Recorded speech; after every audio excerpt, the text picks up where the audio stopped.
सावित्री 2 बेटों की माँ थी। उसे इस बात पर बड़ा घमंड था। वो मानती थी कि बेटे घर की शान होते हैं। ये ले सावित्री, मिठाई खा, मेरे यहाँ पोती पैदा हुई है। ये सुनते ही सावित्री मुंह बना के कहती है, अरे तू तो लुट गई, बर्बाद हो गई, तेरे यहाँ लड़की पैदा हो गई। अरे तू ऐसा क्यों कह रही है? मैं तो बहुत खुश हूँ।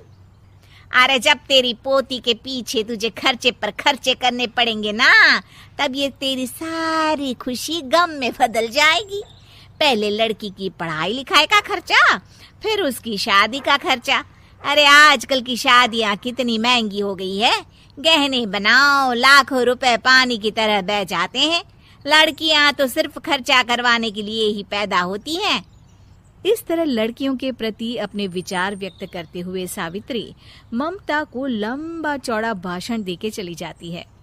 अब तो आप लोग इस कहानी में सावित्री देवी का पात्र अच्छी तरह समझ ही गए होंगे। कुछ समय बाद सावित्री की बड़ी बहू भी एक लड़की को जन्म देती है। फिर क्या था, सावित्री पूरा आसमान सर पर उठा लेती है। हे भगवान, ये तू मुझसे किस जन्म का बदला ले रहा है? अरे मैं तो मंदिर में रोज आकर तुझसे कहती तो थी कि मुझे एक पोता चाहिए, और तूने मुझे पोती दे दी। इतनी मिठाइयाँ और प्रसाद चढ़ाने का क्या फायदा हुआ?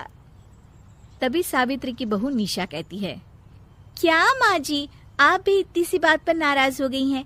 देखिए तो आपकी पोती कितनी सुंदर है, बिल्कुल आप पर गई है। अरे चुप कर, तुझे 9 महीने इतने महंगे महंगे काजू बादाम फल फ्रूट खिलाने का फायदा क्या हुआ? मेरे तो सारे पैसे बर्बाद हो गए। ये सुन सावित्री का बड़ा बेटा अजय कहता है, माँ, तुम सिर्फ नाम के लिए 2020 में रहती हो। असल में तुम्हारा दिमाग सैकड़ों साल पुरानी सोच रखता है। आज के जमाने में लड़का और लड़की में कौन फर्क करता है। मैं तो बहुत खुश हूँ कि भगवान ने मुझे लक्ष्मी के रूप में बेटी दी है। लेकिन सावित्री पर अजय की बातों का कोई असर नहीं होता। नालायक, अपनी पत्नी की जबान बोल रहा है। मेरा बड़ा बेटा तो हाथ से गया। लेकिन सावित्री देवी हार मानने वाली नहीं थी। वो पोते की चाह में अपने छोटे बेटे विजय की शादी करवा देती है। कुछ समय बाद आखिरकार वो दिन आ ही जाता है जब सावित्री की छोटी बहू गर्भवती हो जाती है। सावित्री इतनी खुश हो जाती है कि वो बच्चे के जन्म से पहले ही सारे मोहल्ले में ढिंढोरा पीटने लगती है। ये क्या सावित्री, तू तो पोते के जन्म से पहले ही मिठाई बांट रही है। पहले पोता पैदा तो होने दे, और फिर क्या पता अगर पोते की जगह पोती पैदा हो गई तो। ये सुन सावित्री चिढ़ जाती है। अरे अपनी काली जबान मत चला। मेरी मिठाई खा के मेरा ही बुरा सोच रही है। बड़ी आई, ला मेरी मिठाई वापस कर। देख लेना, इस बार मेरे यहाँ पोता पैदा होगा, पोता। लेकिन ठीक इसका उल्टा होता है। सावित्री की छोटी बहू भी एक लड़की को जन्म देती है। सावित्री फिर से रोना धोना शुरू कर देती है और अपनी छोटी बहू को कोसते हुए भला बुरा कहने लगती है। देखते ही देखते ये सावित्री की रोज की आदत हो जाती है।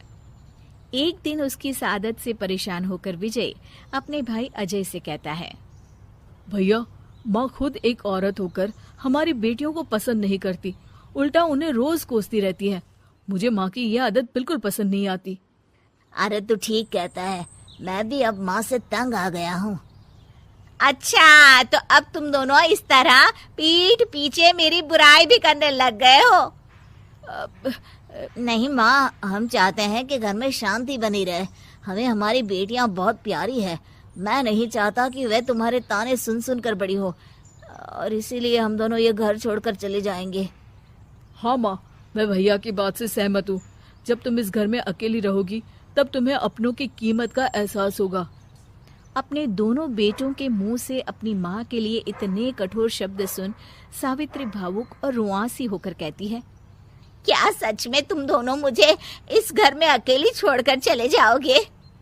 हाँ माँ। हाँ माँ, अब पानी सर के ऊपर जा चुका है। मैं तुम दोनों के बिना नहीं रह सकती। अपनी सास के आंसू देख अजय और विजय की पत्नी अपने पतियों से लड़ पड़ती है। अरे जिसे जाना है वो जाए, मैं माँ जी को छोड़कर कहीं नहीं जाने वाली। भाभी, आप ये क्या कह रही हैं? वही जो तुम सुन रहे हो, दीदी बिल्कुल सही कह रही है। हम बेटियों के संस्कार हमें सिखाते हैं कि सास माँ समान नहीं बल्कि माँ ही होती है और उस माँ की जिंदगी भर सेवा की जाती है। बेटे अपना फर्ज भूल सकते हैं, लेकिन बेटियां नहीं। आप दोनों शौक से जा सकते हैं। माँ जी, हम दोनों के रहते आपको किसी बात की फिक्र करने की जरूरत नहीं। फिर क्या था, सावित्री के ऊपर छाए बेटों के घमंड के बादल उसकी बेटी स्वरूप बहुओं के तेज के आगे आंसू के रूप में परिवर्तित होकर सावित्री की आंखों से बहने लगते हैं और वो उन दोनों को गले लगा लेती है। मैं जिंदगी भर बेटियों को कोसती रही, लेकिन आज तुम दोनों को देख मुझे समझ आ गया कि बड़े अभागे होते हैं वो लोग जिनके घर